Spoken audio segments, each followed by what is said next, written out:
ಸ್ನೇಹಿತರೆ, ಮೀಡಿಯಾ ಮಾಸ್ಟರ್ಸ್ಗೆ ಸ್ವಾಗತ, ಸುಸ್ವಾಗತ. ಗೆಳೆಯರೆ, ಭಾರತ ಚೀನಾದ ಗಡಿಯಲ್ಲಿ ಪರಿಸ್ಥಿತಿ ಹೇಗಿದೆ ಅನ್ನೋ ಬಗ್ಗೆ ನಿಮಗೆ ವಿವರಗಳನ್ನು ಕೊಟ್ಟು ಸಾಕಷ್ಟು ದಿನಗಳಾದ ಕಾರಣ ಇಲ್ಲಿ ಒಂದಷ್ಟು ವಿಷಯಗಳನ್ನು ನಿಮ್ಮ ಜೊತೆ ಹಂಚ್ಕೊಳ್ಳೋದಕ್ಕೆ ಹೋಗ್ತಾ ಇದ್ದೀನಿ. ಇಡೀ ವಿಶ್ವದ ನಾನಾ ದೇಶಗಳು ಯುದ್ಧದ ಮೂಡಲಿರೋ ಸಂದರ್ಭದಲ್ಲಿ ಭಾರತ ಚೀನಾದ ನಡುವಿನ ಮಾತುಕತೆಗಳು ಮಾತ್ರ ಯಥಾ ಪ್ರಕಾರ ಮುಂದುವರಿತಾ ಇವೆ. ಕಮಾಂಡರ್ ಮಟ್ಟದ ಮಾತುಕತೆ 7 ಸುತ್ತುಗಳನ್ನು ಪೂರೈಸಿದ್ದು ಮುಂದಿನ ಸೋಮವಾರ ಅಂದ್ರೆ 12ನೇ ತಾರೀಕು ಮತ್ತೊಂದು ಸುತ್ತಿನ ಮಾತುಕತೆ ನಡೆಯಲಿದೆ. ಚೀನಾ ತನ್ನ ಸೇನಾಪಡೆಗಳನ್ನ ಹಿಂದಕ್ಕೆ ಕರೆಸ್ಕೊಳ್ಳೋದಕ್ಕೆ ಈ ಮಾತುಕತೆಗಳ ಸಂದರ್ಭದಲ್ಲಿ ಒಪ್ಪಿಕೊಂಡಿದ್ರು ಕೂಡ ಗಡಿಯಲ್ಲಿ ಮತ್ತಷ್ಟು ಮಗದಷ್ಟು ಸೇನೆಯನ್ನ ಜಮಾವಣೆ ಮಾಡೋದನ್ನ ಹಾಗೆ ಮುಂದುವರಿಸಿದೆ ಮತ್ತು ಆಧುನಿಕ ಯುದ್ಧೋಪಕರಣಗಳನ್ನು ಗಡಿಯುದ್ದಕ್ಕೂ ಜೋಡಿಸಿಕೊಳ್ಳೋ ಕೆಲಸವನ್ನ ಚೀನಾ ಮಾಡ್ತಲೇ ಇದೆ.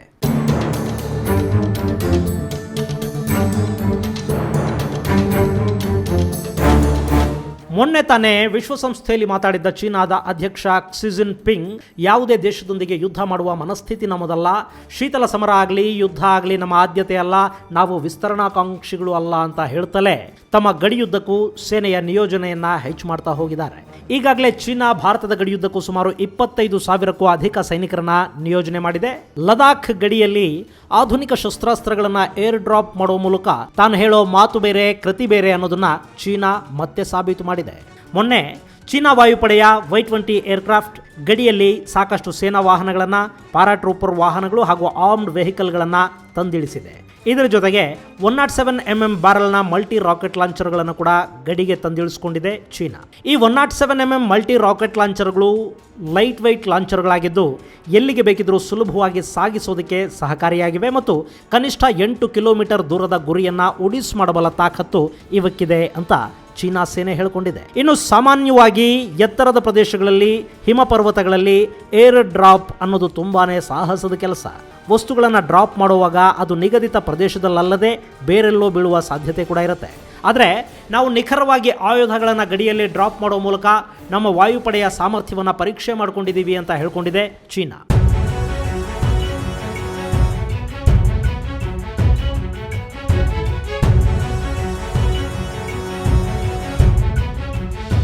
ಇನ್ನು ಇಲ್ಲಿ ಬಳಕೆಯಾಗಿರೋ ಈ Y-20 ಏರ್ಕ್ರಾಫ್ಟ್ ಇದೆಯಲ್ಲ, ಇದು ಆಯಕಟ್ಟಿನ ಜಾಗಗಳಲ್ಲಿ ಏರ್ ಡ್ರಾಪ್ ಮಾಡೋದಕ್ಕೆ ಉಪಯೋಗಿಸುವ ಏರ್ಕ್ರಾಫ್ಟ್ ಆಗಿದ್ದು ಸುಮಾರು 200 ಟನ್ನಷ್ಟು ಸರಕುಗಳನ್ನು ಸಾಗಿಸುವ ಶಕ್ತಿ ಇದಕ್ಕಿದೆ. ಇದಿಷ್ಟು ಗಡಿಯಲ್ಲಿ ಚೀನಾ ಸದ್ದಿಲ್ಲದೆ ಮಾಡ್ಕೊಳ್ತಾ ಇರೋ ತಯಾರಿ. ಆದರೆ ಭಾರತ ಕೂಡ ಸುಮ್ಮನೆ ಏನು ಕೂತಿಲ್ಲ. ಚಳಿಗಾಲದಲ್ಲಿ ಚೀನಿಯರಿಂದ ಅಪಾಯ ಎದುರಾಗೋ ಸಾಧ್ಯತೆ ಇರೋದ್ರಿಂದ ಗಡಿಯಲ್ಲಿ ಭಾರತೀಯ ಪಡೆಗಳು ಸಾಕಷ್ಟು ತಯಾರಿ ಮಾಡ್ಕೊಳ್ತಾ ಇವೆ. ದೆಪ್ಸಾಂಗ್ ಸೇರಿದ ಹಾಗೆ ಲದಾಖ್ ಗಡಿಯ ಅತ್ಯಂತ ದುರ್ಗಮ ಹಾಗೂ ಕಡಿದಾದ ಪರ್ವತ ಪ್ರದೇಶಗಳಲ್ಲಿ ಗಡಿ ಕಾಯ್ತಾ ನಿಂತಿರೋ ಭಾರತೀಯ ಯೋಧರಿಗೆ ಚಳಿಗಾಲಕ್ಕೆ ಅಗತ್ಯ ಇರೋ ಸಾಮಗ್ರಿಗಳನ್ನು ಭಾರತೀಯ ಸೇನೆ ಈಗಾಗಲೇ ಪೂರೈಸಿದೆ. ಚಳಿಗಾಲವನ್ನು ಸಂಪೂರ್ಣವಾಗಿ ಎಚ್ಚರದಿಂದ ಕಾಯಬೇಕಾಗಿರೋದ್ರಿಂದ ಯೋಧರಿಗೆ ಬೇಕಾಗುವ ಆಹಾರ ಸಾಮಗ್ರಿಗಳನ್ನು ಕೂಡ ದಾಸ್ತಾನು ಮಾಡೋ ಕೆಲಸ ನಡೆದಿದೆ. ಭಾರತೀಯ ಯುದ್ಧ ಟ್ಯಾಂಕರ್ಗಳು, ರಾಕೆಟ್ ಲಾಂಚರ್ಗಳು ಹಾಗೂ ಕೆಚ್ಚೆದೆಯ ಯೋಧರು ಚೀನಾದ ಸಂಭಾವ್ಯ ದಾಳಿಯನ್ನು ತಡೆಯೋದಕ್ಕೆ ಸದಾ ಸಿದ್ಧರಾಗಿ ನಿಂತಿದ್ದಾರೆ. ಇನ್ನು ಗಡಿಯಲ್ಲಿನ ಸೇನೆಯನ್ನ ಅಗತ್ಯ ಸಂದರ್ಭಗಳಲ್ಲಿ ತುರ್ತಾಗಿ ಸಂಪರ್ಕಿಸೋದಕ್ಕೆ ಬೇಕಾದ ಗಡಿ ರಸ್ತೆಗಳು, ಸಂಪರ್ಕ ವ್ಯವಸ್ಥೆಗಳನ್ನು ಕೂಡ ಭಾರತ ವೇಗವಾಗಿ ಮಾಡೋದಕ್ಕೆ ಮುಂದಾಗಿದೆ. ಕಳೆದ 2 ದಶಕಗಳಿಂದಲೂ ನೆನೆಗುದಿಗೆ ಬಿದ್ದಿದ್ದ ಚೀನಾದ ಗಡಿಗೆ ಸಂಪರ್ಕ ಕಲ್ಪಿಸುವ ಸುಮಾರು 70ಕ್ಕೂ ಹೆಚ್ಚು ರಸ್ತೆಗಳ ನಿರ್ಮಾಣ ಕಾಮಗಾರಿ ಪ್ರಗತಿಯಲ್ಲಿದೆ.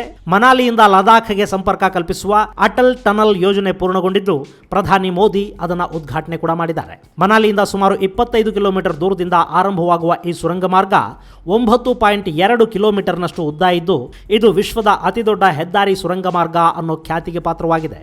ಸ್ಪಿಟಿ ವ್ಯಾಲಿಯ ತೆಲಾಂಗ್ವರೆಗೆ ವಿಸ್ತರಿಸಿಕೊಂಡಿರುವ ಈ ಮಾರ್ಗ ಸಮಕಾಲೀನ ಸಂಚಾರಿ ಮಾರ್ಗವಾಗಿರಲಿದ್ದು ಇದು ಎಲ್ಲ ಋತುಗಳಲ್ಲೂ ವಾಹನ ಸಂಚಾರಕ್ಕೆ ಅನುಕೂಲ ಮಾಡಿಕೊಡುತ್ತೆ ಮತ್ತು ನಮ್ಮ ಸೇನೆಗೆ ಅಗತ್ಯ ಸಂದರ್ಭಗಳಲ್ಲಿ ಅಗತ್ಯ ವಸ್ತುಗಳನ್ನು ಸಾಗಿಸೋದಕ್ಕೆ ತುರ್ತು ಪರಿಸ್ಥಿತಿಯಲ್ಲಿ ಸೇನಾ ವಾಹನಗಳ ಸಂಚಾರಕ್ಕೆ ಈ ಮಾರ್ಗ ಅನುಕೂಲತೆಯನ್ನು ಕಲ್ಪಿಸಿಕೊಡುತ್ತೆ.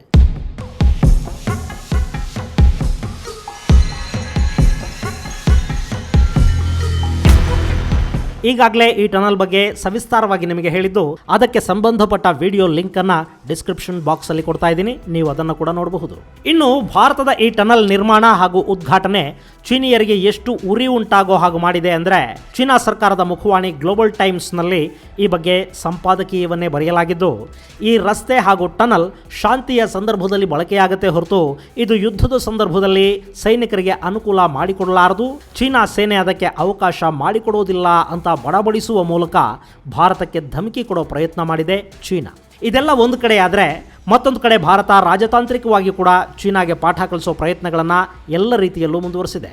ಭಾರತದ ವಿರುದ್ಧ ಬಾಂಗ್ಲಾದೇಶ, ಶ್ರೀಲಂಕಾ, ಪಾಕಿಸ್ತಾನ ಮುಂತಾದ ದೇಶಗಳಿಗೆ ಸಾಲ ಕೊಟ್ಟು ತನ್ನ ಬಲೆಗೆ ಬೀಳಿಸಿಕೊಳ್ಳೋ ಚೀನಾಗೆ ಈಗ ಮ್ಯಾನ್ಮಾರ್ ಉಲ್ಟಾ ಹೊಡಿತಾ ಇದೆ. ಚೀನಾದ ಡೆಬಿಟ್ ಟ್ರ್ಯಾಪ್ ಪಾಲಿಸಿಯಿಂದ ಆತಂಕಗೊಂಡಿರೋ ಮ್ಯಾನ್ಮಾರ್ ಭಾರತದತ್ತ ಸ್ನೇಹ ಹಸ್ತ ಚಾಚೋದಕ್ಕೆ ಮುಂದಾಗಿದೆ. ಚೀನಾ ಕೊಡುವ ಸಾಲ ವಿಶ್ವಸಂಸ್ಥೆ ಹಾಗೂ IMF ಸಾಲಕ್ಕಿಂತ ಹೆಚ್ಚು ಬಡ್ಡಿ ದರದ್ದಾಗಿದ್ದು ಅದು ದೇಶದ ಭವಿಷ್ಯಕ್ಕೆ ಆತಂಕ ಉಂಟು ಮಾಡುತ್ತೆ ಅಂತ ಅಲ್ಲಿನ ತಜ್ಞರು ಎಚ್ಚರಿಸಿರುವ ಹಿನ್ನೆಲೆಯಲ್ಲಿ ಮ್ಯಾನ್ಮಾರ್ ಚೀನಾದ ಯೋಜನೆಗಳು ಹಾಗೂ ಹೊಸ ಸಾಲಗಳನ್ನು ತಿರಸ್ಕರಿಸುವ ಬಗ್ಗೆ ಯೋಚಿಸ್ತಾ ಇದೆ. ಈ ಮಧ್ಯೆ ಭಾರತ ಮತ್ತು ಮ್ಯಾನ್ಮಾರ್ ಸಂಬಂಧಗಳು ಸುಧಾರಣೆಯಾಗಿದ್ದು ಸುಮಾರು 6 ಬಿಲಿಯನ್ ಹೂಡಿಕೆಯೊಂದಿಗೆ ಭಾರತ ಮ್ಯಾನ್ಮಾರ್ನಲ್ಲಿ ಪೆಟ್ರೋಲಿಯಂ ರಿಫೈನರಿಯೊಂದನ್ನು ಆರಂಭಿಸುವ ಬಗ್ಗೆ ಮಾತುಕತೆಗಳನ್ನು ನಡೆಸಿದೆ. ಮ್ಯಾನ್ಮಾರ್ ಚೀನಾದಿಂದ ದೂರ ಆಗ್ತಾ ಇರೋದು ಚೀನಾದ ಪಾಲಿಗೆ ಒಂಥರ ನುಂಗಲಾಗದ ತುತ್ತಾಗಿ ಪರಿಣಮಿಸ್ತಾ ಇದೆ. ಗೆಳೆಯರೇ, ಇದೆಲ್ಲದರ ನಡುವೆ ಗಡಿಯಲ್ಲಿನ ಉದ್ವಿಗ್ನ ಪರಿಸ್ಥಿತಿಯನ್ನು ನಿಯಂತ್ರಿಸೋದಕ್ಕೆ ಎರಡೂ ದೇಶಗಳ ಕಮಾಂಡರ್ ಮಟ್ಟದ ಮಾತುಕತೆಗಳು ಮುಂದುವರೆದಿವೆ.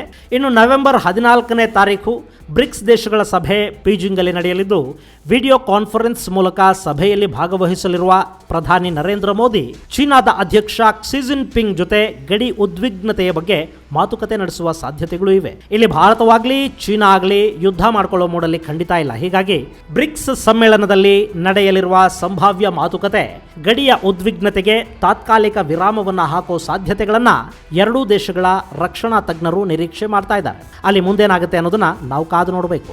ಗೆಳೆಯರೇ, ಇದು ಚೀನಾ ಭಾರತದ ಗಡಿಯಲ್ಲಿನ ತಾಜಾ ವಿದ್ಯಮಾನ. ಮುಂದಿನ ಸಂಚಿಕೆಯಲ್ಲಿ ಮತ್ತೊಂದು ವಿಶೇಷ ಜೊತೆಗೆ ಭೇಟಿಯಾಗೋಣ. ಅಲ್ಲಿವರೆಗೆ ಜೈ ಹಿಂದ್, ಜೈ ಕರ್ನಾಟಕ.